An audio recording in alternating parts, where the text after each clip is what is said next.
Барлықтарыңа ассалаумағалейкум. Бүгінгі видеода «Шпион по соседству» атты Джеки Чан түскен фильмді баяндайтын боламыз. Экран алдына жақсылап тұрып жайғасып, лайк пен тіркелу кнопкаларын 1 секундта басып арнамыздың дамуына көмегіңіз беріңіз. Ал ендеше видеоға өтсек. Басты кейіпкер Боб Хо қытайлық тыңшы. Қытай билігі осы жігітті арнайы операциямен ақшқа жіберген болатын. Бұл жақта оны біліп қоймас үшін өзінің жұмысын бизнесмен әрі ручка шығаратын заводын бар деп айтады. Ал оның үйінің жанында орналасқан көршісі жалғызбасты ана Джиллиан еді. Күйеуі кетіп қалғандықтан 3 баланы өзі жалғыз бағып қағуға тура келеді. Ең үлкен қызы Фейрен жасы 13-те, өте қырсық әрі тік мінезді. Ортаншы ұлы Иэн өте ақылды, сыныбында тек қана 5-ке оқиды. Ал кіші қызы Нора ханшайымдардың жанкері және үнемі розовый түсті таңдайды. Бұл көрші әйелмен жұп ретінде кездеседі, бірақ мұны Джиллианның балалары ұната қоймайды. Джиллиан күйеуі кеткеннен кейін әлі ешкіммен жүріп көрмеген, сондықтан да Боб та қарап тұрмай оның балаларының көңілін тауып оларға жағынуға тырысуда. Ал көлік ішінде отырған Иэн жандағыларға бұл көршінің киборг екендігін және де өмірі тым қызықсыз болғандықтан осылай жүргендігін айтады. Нора ағасына қосылып оған сенеді.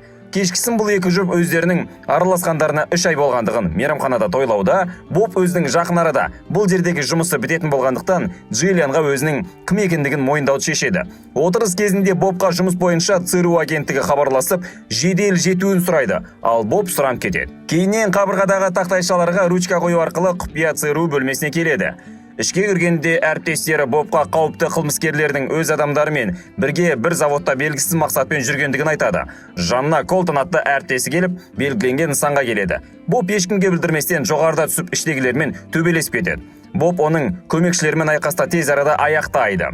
Кейіннен олардың бастығы Антон Колдерке қарай атылады. Ол да қарап тұра ма, өзінің небір трюктерін көрсетіп қаша жөнеледі. Бірақ екеуі соңында төбелесіп, бұнда спецназдар келіп Антонды ұстайды. Мәз болған Бобты жұмыстары шапалақпен қарсы алуда. Осы кезде бастығы оның жақын уақытта жұмысының аяқталатындығына, қапаланатындығын айтады. Боб болса ендігіде келісім шартты созбай жұмысымды аяқтап, адам секілді отбасымен өмір сүргім келеді дейді. Келесі күні Боб Джиллианға кешегі кетіп қалған үшін кешірім сұрап, гүлдерін сыйлайды. Норадан басқасының барлығы үй ішіне кірген соң Бобты оп-оңай шатырға секіріп, онда тұрған мысықты Нораға келіп береді. Ендігіде кішкентай қыздың оның киборг екендігіне сенімді. Үй ішінде жұптар өздерінің алдағы тойлары мен некелерін қию жайлы ойланып жатыр. Осыны естіп қалған бауырларын айтқан Иэн олармен жиналып анасының бұл идеямен келіспейтіндіктерін айтады. Ертесіне Колдриктің түрмеден қашып кеткендігі белгілі болады. Бұл дегенсіз агенттердің арасында сатқын бар болуы мүмкін. Колтон мен бастық осы мәселені талқылауда. Антон Колдрик өзінің әріптесі Татьянамен бірге крышадағы базасына келеді. Бұл бандиттердің мақсаты әлемдегі мұнайды толығымен жоқ қылатын бактерияны ойлап тауып, өздері жайбарақат соны басқару екен. Түн батты. Боб қап-қара киініп, Джиллианның істемей тұрған антеннасын құпия түрде жөндеуге кіріседі. Себебі ол оның осыдан мықты екендігін Джиллианға көрсеткісі келмейтін. Шатырға шыққанда балконда құрбысымен сөйлесіп отырған Фейренді көреді. Тыңдау арқылы оның әңгімесінде Бобты жек көретіндігін, оның бұрынғы әкесінің орнын асып алғысы келетіндігін және де бұрынғы әкесінің қайта оралғандығын қалайтынын айтады. Таңертең Колтон Бобқа хабарласып, Антон Колдриктің қашып кеткендігін және де оның адамдарын табу үшін белгісіз шифрланған файлды ашып беруін өтінеді. Боб бастапқыда келіспегенімен өзінің үйінде орналасқан компьютер арқылы оп-оңай ашып берем дейді. Енді кірісе бергенде оның жұмысын есіктің қағылуы тоқтатады. Есікті ашса алдында Джиллиан тұр. Оның айтуынша, біраз уақытқа басқа қалаға ауырып қалған әкесін қарауға кетіп бара жатқанын айтады. Ал Боб балаларға мен қараймын деп өзін ұсынады. Осы арқылы олармен тіл табысам деген Боб Джиллианды көндіреді. Балалар Бобтың қарамағында болуды мүлдем қаламайды. Кейін балалар оның үйінде жалғыз қалғанда үйді тінтіп қызықты заттар тауып алады. Иэн оның компьютеріндегі кездесе бермейтін файлдар тауып, оны өзінің флешкасына жазып алып, достарының алдында мақтанады. Бұл уақытта бандиттер жаңағы файлдың тұрған орнын тауып алады. Олар оны қалайда болсын өз қолдарына алу керек. Егер ол шифрланған ашылса, олардың жоспарлары бүлінеді. Балалар әдейі төбелесіп Бобтың қанын ішуде. Ал ұйықтамайым деп қырсығып қашқан балаларды Боб өзінің тәсілдерімен пайдаланып ұйықтап тастайды. Таңертең Боб балаларға тамақ жасаймын деп ас үйде өрт жасап ала жаздайды. Мектепте Иэн өзінің қолындағы файлмен мақтануда. Ал оған сенбеген бұзықпас балалар оны жазалағысы келеді. Базарда кішкентай қыз Нораға жаңа жылдық киім таңдап жүрген Боб оған әдеттегідей розовый ханшайым киімін алып береді. Бұл жердегі көптеген қыздар осылай киінгендіктен Нораны жоғалтып алады. Кейіннен ғана оның баспалдақты екенін көріп, екінші этаждан салбырап тұрған матаны пайдаланып төменге қарай түседі. Енді түсіп қызды қолына ала бергенде мектептен Иеннің жағдайы бойынша хабарласады.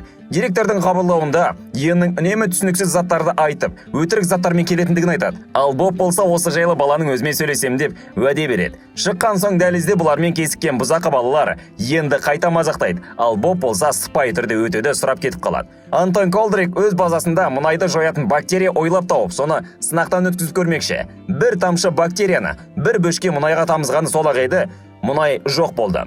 Ендігіде олардың жасайтыны тек файлды қайтарып алу. Кешкісін Боб бұл балалардан әбден шаршап кетті. Сондықтан өзінің досы әрі әріптесі Колтоннан агенттерге арналған құрал жабдықтарды сұратып алады. Осы құралдарды үй ішіне орнатып, балаларды басқару немесе бақылау жұмыстарын оңайлатады. Одан соң әдетінше түнде жалғыз шатырда отырған Фейранды көреді. Жанына келген Боб қызы Фейранмен әңгімелесу кезінде жақсы тіл табысып, Фейранның ойын өзгертіп, өзінің ондай қатты жаман емес екендігін түсіндіреді. Таңертең Иен мен Фейранды мектепке жеткізіп, үйіне Норамен қайтып келе жатады. Бірақ оның ойына осы уақытта Татьянаның адамдары менің үйімді ақтарып файлды іздеп жатыр деген ой мүлдем келмейді. Үйді әр іздеп, бер іздеп, барлық жерде қарап болған бандиттер оның мұндай емес екендігін түсінеді. Расымен де файл Иеннің плеерінде сақталып тұрған болатын.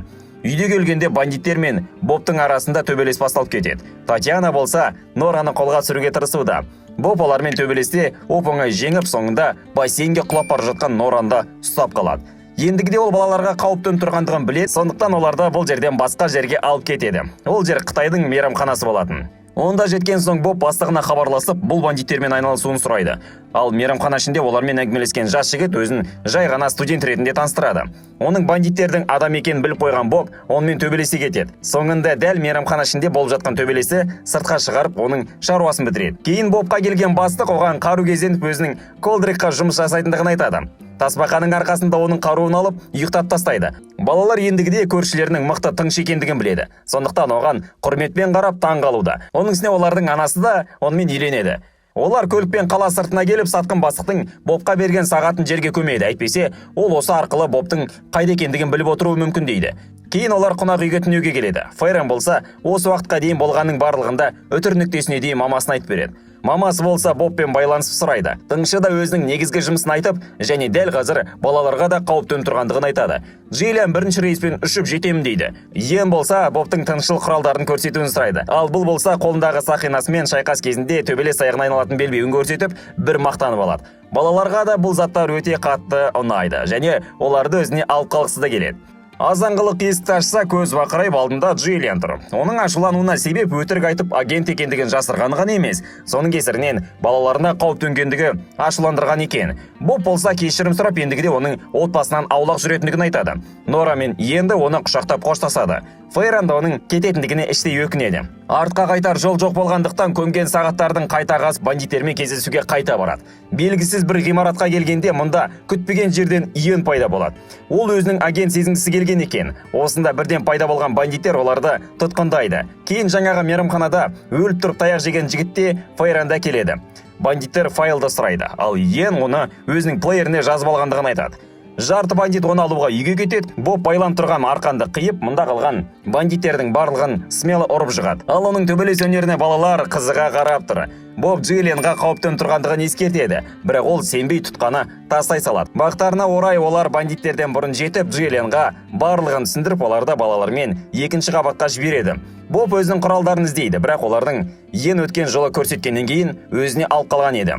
Төменде Боб бірнеше адамдармен төбелесіп жатқанда, балалар оның құралдарын пайдаланып, біраз бандиттерді ұрып жығады. Нора супер ручканың арқасында бір дәуді ұшырса, Иен таяқ белбеуді қолданып, біреуін жығады. Боб болса олардың бастықтарын талдырады. Осы кезде үйге спецназдар келіп, оларды тұтқындайды. Барлығы біткен соң Боб келіп Джиллианға кешірім сұрап кететіндігін айтады. Ал оның кешіруін сұраған балалар Бобты құшақтайды. Джиллиан бұл жігітке екінші мүмкіндікті беруді шешеді. Фильм соңында екеуі үйленіп, Боб болса Джиллианға өзінің шын есімі Джеки Чан екендігін мойындайды. Осылайша бүгінгі видеода соңына жетті. Арнамызға жазылайық, сонда видеоның саны да көп болмақ. Келесі видеода кездескенше.